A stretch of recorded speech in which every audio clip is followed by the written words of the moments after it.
Mas, tirando aqui o Felipe Martins desse momento, mas nessa reunião o senhor mostrou ao comandante Freire Gomes algum documento, como ele disse. Foi passado na tela. Foi passado na tela. Os considerando de forma bastante rápida ali. Não havia, da nossa parte, uma gana de procurar, mesmo sendo, vamos supor que viéssemos encontrar remotamente algo na Constituição, não existia essa vontade. O sentimento de todo mundo é que não tínhamos mais nada que fazer. Se tivesse ser feito alguma coisa, seria lá atrás, via Congresso Nacional, não foi feito, então tínhamos que entubar o resultado das eleições e poder até a Vossa Excelência perguntar por que não passou a faixa. Eu não ia me submeter à maior vaia da história do Brasil. Só de concordar comigo. Eu me submeti a um... mas eu não iria perguntar para o senhor. Tá, não, eu sei que o senhor não ia perguntar. Mas seria uma explicação. Porque alguns dizem que muita coisa aconteceu porque eu não passei a faixa. Não passei porque não me submeter a passar a faixa para esse atual mandatário que está aí. O comandante, o então comandante do Exército, Freire Gomes, disse que em determinado momento ele disse no inquérito da Polícia Federal e depois, quando reperguntado por mim em juízo, ele disse que em determinado momento ele foi obrigado a dizer ao senhor que se as medidas de exceção fossem tomadas, ele teria, primeiro que o Exército jamais iria aderir e ele teria que tomar providências. Isso ocorreu? Não é nem tomar providência, também entender, é internar quem tivesse com uma intenção dessa natureza. As Forças Armadas, missão legal dada é missão cumprida. Missão ilegal não é cumprida. Agora, em nenhum momento, como vi depois nos autos, alguém me ameaçou de prisão se prosseguisse naquela missão. Até eu repito aqui, o meu tratamento, não só com o Ministério da Defesa, com todos os comandantes de força, era semelhante de companheiros de turma da academia. Nessa reunião ainda, e o senhor acompanhou hoje o interrogatório do almirante Garnier, nessa reunião, em algum outro momento, o almirante Garnier colocou as tropas da Marinha à sua disposição? Em hipótese alguma. Não existe isso. Até eu digo a Vossa Excelência, se nós fôssemos prosseguir no estado de sítio, ou até mesmo defesa, as medidas seriam outras. Na ponta da linha é que teriam outras instituições envolvidas. Agora, não tinha clima, não tinha oportunidade, não tínhamos uma base minimamente sólida para fazer qualquer coisa. E, repito, só foi conversado esses outros hipóteses constitucionais, tendo de vista o TSE ter fechado as portas para a gente, com aquela multa lá que... Espero que um dia, Vossa Excelência, possa reconsiderar aquela multa e volte para o partido. Está fazendo muita falta para a gente, aqueles 22 milhões de reais. Transitou em julgado, porque o plenário do TSE confirmou. No que o senhor, ou alguém que expôs, como o senhor disse, expôs no telão, ou esses considerandos, havia previsão de prisão de autoridades?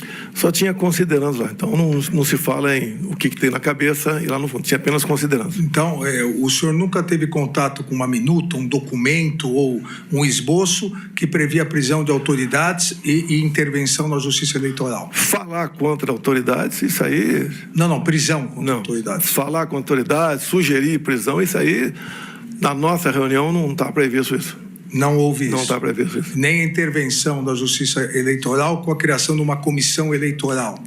O que estava previsto, repito a Vossa Excelência, eu gostaria de ter acesso ao documento para discuti-lo. Se eu não estou tendo acesso, eu não tenho como discuti-lo. Porque as conversas eram bastante informais. Não era algo proposto aqui, vamos decidir, nada disso aconteceu. Era conversa informal, ver se existia alguma hipótese de um dispositivo constitucional para nós atingirmos aqui um objetivo que não tínhamos atingido no TSE. Isso foi descartado logo na primeira e segunda reunião. O senhor teve conhecimento da reunião ocorrida no dia 14/12, convocada pelo então ministro da Defesa, general Paulo Sérgio, em que ele convocou os 3 comandantes das forças e apresentou também um documento? O senhor teve contato, o senhor teve conhecimento disso? Aí você veja que ele faz a mesma coisa. Quando ele é confrontado, resolução de outubro, não podia porque era até março, ele muda de assunto. o inquérito policial que envolvia dados de urna eletrônica. Quando o Bolsonaro responde, ele mente sobre ele, muda de assunto. E agora ele tenta tirar confissões de algo que não foi juntado ao processo e Bolsonaro diz, me mostra o documento, e ele muda de assunto. Vamos voltar a esse teatro de mau gosto. Eleitoral. A vida continuava no Brasil. Eu assinei mais de 10 decretos, vários projetos de lei. Tivemos problemas com os caminhoneiros. Uma das vezes eu conversei, não sei qual foi, chefe militar, foi ministro da Defesa, porque eu fiz um vídeo pedindo a desmobilização dos caminhoneiros. Se não me engano, foi dia 1º ou 2 de novembro. Se eu quisesse tumultuar o Brasil, é só virar as costas. Tínhamos quase 1000 pontos de paralisação pelo Brasil. E eu não me omiti. Eu fiz o vídeo, gostaria de passá-lo aqui, não é possível, para exatamente desmobilizar essa questão, e tivemos sucesso. Faltou alguns que não saíram, daí foi conversado, não sei com qual chefe militar, a forma de abordá-los, porque às vezes o militar quer chegar de uma certa forma e a minha opinião é diferente. Então conversamos sobre essa possibilidade, mas graças a Deus esse movimento dos caminhoneiros que abalou muito o governo Temer lá atrás, até na questão econômica, e eu falei nesse meu vídeo, né? A gente não pode parar o Brasil, porque as consequências nefastas da economia serão horríveis para todos nós brasileiros. E o nosso método de agir nunca foi o que o outro lado sempre fazia.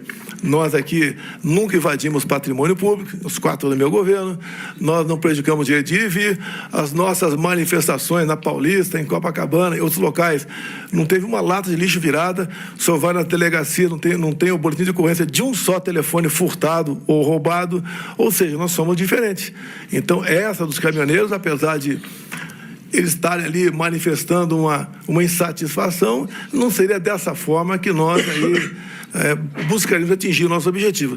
Eu sempre defendi qualquer manifestação pacífica, seguindo a norma, a regulamentação, as leis, avisando as autoridades, e daí as nossas manifestações, até uma vez o ministro Fux estava no Supremo, estava preocupado com o 7 de setembro, eu falei, fica tranquilo, nosso pessoal não tem esse problema. Mas mesmo assim, ministro, tinha um batalhão lá embaixo, lá na garagem,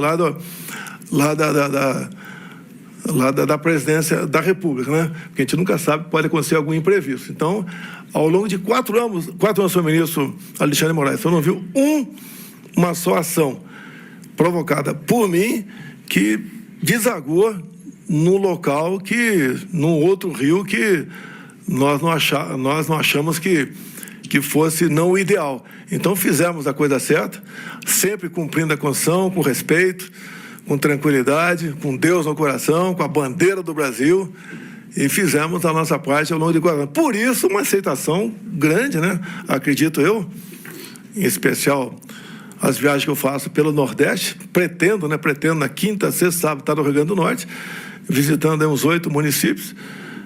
Se o senhor me permitir, logicamente, eu posso mandar umas imagens para o senhor, como é que o povo nos trata a gente na rua, tá? Eu declino. Declino, sim, senhor. Posso fazer uma brincadeira? O senhor sabe. Eu perguntaria aos seus advogados antes. Eu gostaria de convidá-lo para ser meu vice em 26. É isso aí. Eu declino novamente.